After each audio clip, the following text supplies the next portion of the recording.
자, 결합각을 비교하라는 문제입니다. 혹시 얘 이름?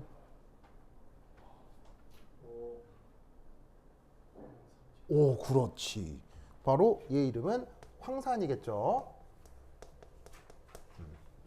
그래서 황산의 루이스 구조를 좀 색다르게 그려봤기 때문에 약간 뭐지 싶겠지만 우리가 평소에 잘 그리는 황산 구조예요. 아시겠죠?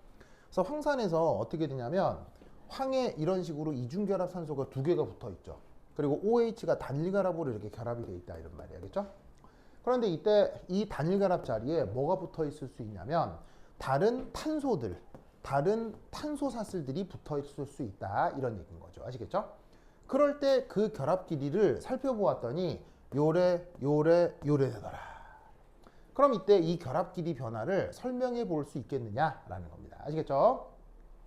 자, 이때 무게중심에 있는 요 항의 혼성 오비탈 뭘까요? 이 혼성 오비탈 뭐예요? 이 혼성 오비탈이 sp3이라는 거 알겠죠? sp3이라는 거 알겠죠? 왜? 입체수가 얼마예요? 입체수가 4죠. 자, 그런데 황을 중심으로 4개의 화학결합이 동등합니까? 동등하지 않습니까? 지금 얘가 됐건 4개의 화학결합이 동등하지 않죠. 이 말은 이 sp3 혼성이라는 게 뭐란 얘기예요? 모두 다 sp3라기보다는 이 4개의 평균이 sp3라는 얘기인 거예요. 무슨 뜻인지 아시겠죠? 만약에 뭐 예전에 충분히 얘기했지만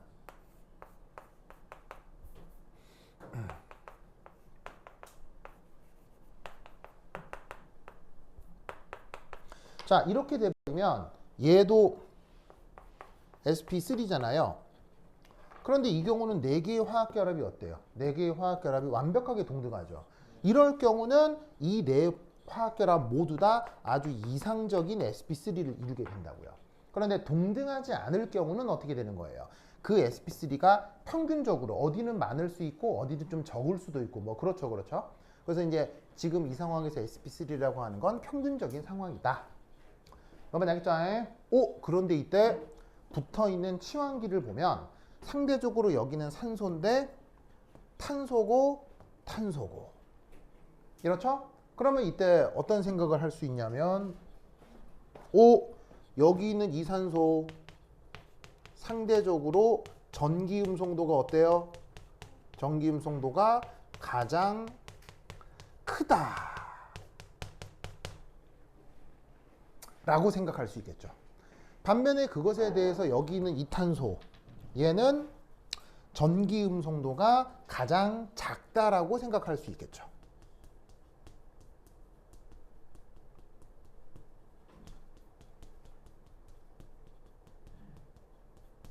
맞나요? 그런데 이때 여기도 탄소고 여기도 탄소여서 전기음성도가 여기하고 여기가 같은 것이 아니냐 이렇게 생각해 볼 수 있으나 전기음성도라고 하는 것은 뭐 항상 고정되어 있는 게 아니라 주변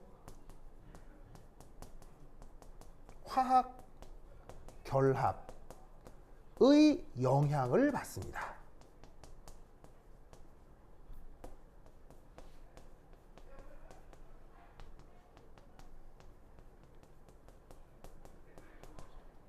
그래서 사실 전기음성도는 고정된 값이 아니라 주변에 누가 붙어 있느냐에 따라서 전기음성도가 달라질 수 있습니다. 그렇게 주변의 영향에 따라 달라지는 전기음성도를 뭐라고 표현하냐면 조금 전문적인 표현으로는 effective electronegativity 혹은 그룹 일렉트로네가티비티라고 얘기를 합니다. 그래서 지금 이 문제에서는 거기 뭐라고 되어 있냐면 원자단의 전기음성도라는 말이 나와 있죠. 그 원자단의 전기음성도라고 하는 게 바로 저 그룹 일렉트로 네가티비티를 번역한 말입니다. 무슨 말씀인지 아시겠죠? 그래서 전기음성도는 원자가 정해지면 그냥 콕 정해지는 게 아니라 그 원자가 어떤 화학결합을 하고 있느냐, 어떤 분자를 이루고 있느냐, 어떤 화학결합을 하고 있느냐에 따라서 상황에 약간씩 다 달라집니다. 무슨 말인지 알겠죠? 혹은 여러분 S 캐릭터란 말도 들어봤죠? 그 S 캐릭터가 사실 이펙티브 일렉트로 네가티비티, 그룹 일렉트로 네가티비티의 기초적 표현이에요. S 캐릭터가 크면 전기음성도가 어떻게 된다고 했죠? 커진다고 했죠. S 캐릭터 작아지면 전기음성도 작아진다고 했죠. 똑같은 탄소인데도. 그게 바로 이펙티브 일렉트로 네가티비티의 기본이 되는 내용이에요. 무슨 말인지 알겠죠? 그래서 그걸 말로 이렇게 표현한다 이런 얘기지. 그래서 이때 잘 보시면 여기는 수소가 붙어 있지만 여기는 플러린이 붙어 있죠. 플러린 자체가 원래 전기음성도가 커요, 작아요? 원래 전기음성도가 큰 녀석이 붙어 있기 때문에 이 탄소의 유효 전기음성도가 어떻게 되겠어요? 살짝 증가하게 된다 이런 말이야. 그래서 어떻게 된다? 이 이펙티브 일렉트로 네가티비티가 어떻게 된다? CH3보다 전기음성도가 증가한다 라고 생각할 수 있다 이런 말이죠. 뭔 말인지 아시겠죠? 그러면 우리는 예전에 뭘 배운 적이 있느냐? 바로 벤트 룰을 배운 적이 있죠. 벤트 룰 기억나요? 자, 어떻게 되느냐? 결합력을 증가시키기 위해 오, 시원하다.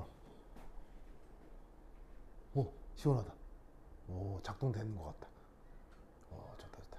자, 그 결합력을 증가시키기 위해 어떻게 되느냐? 첫 번째 1.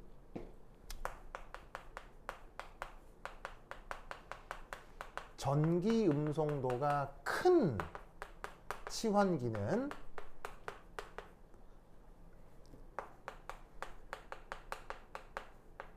중심 원자의 S 캐릭터가 뭐 한 쪽으로 결합하게 되죠. 자, 여기에 뭐 써야 돼요? 전기음성도가 큰 녀석은 중심 원자의 S 캐릭터가 작은 쪽으로 결합하게 되죠. 자, 반대로 전기음성도가 작은 치환기는 중심 원자의 S 캐릭터가 큰 쪽으로 결합하게 되죠. 기억납니까? 그래서 어떻게 되느냐? 여기 전기음성도가 크니까 이쪽 결합은 보시다시피 S 캐릭터가 작아지게 되는 거죠. 자, 반면에 이 녀석은 전기음성도가 상대적으로 제일 작기 때문에 이쪽 결합의 S 캐릭터는 커지게 되는 거예요. 무슨 말씀인지 아시겠죠? 그런데 아시다시피 결합각과 S 캐릭터는 어떤 관계가 있습니까? S 캐릭터가 커질 때 결합각이 커지는 효과가 있죠. 그래서 어떻게 된다? 이쪽에 S 캐릭터가 커지기 때문에 여긴 결합각이 커지고 이쪽은 S 캐릭터가 작아지기 때문에 여긴 결합각이 상대적으로 작아지게 된다 이런 얘기예요. 뭔 뜻인지 아시겠죠? 그래서 이렇게 논술을 하시면 됩니다. 됐죠? 그래서 문제에서 이미 이펙티브 일렉트로 네가티비티에 대한 얘기를 하고 있기 때문에 답안지 논술을 할 때는 벤트를 한번 쓰고 결합각과 S 캐릭터의 관계 쓰고 아시겠죠? 이렇게 마무리하시면 금방 답할 수 있습니다. 됐죠? 됐죠? 좋아.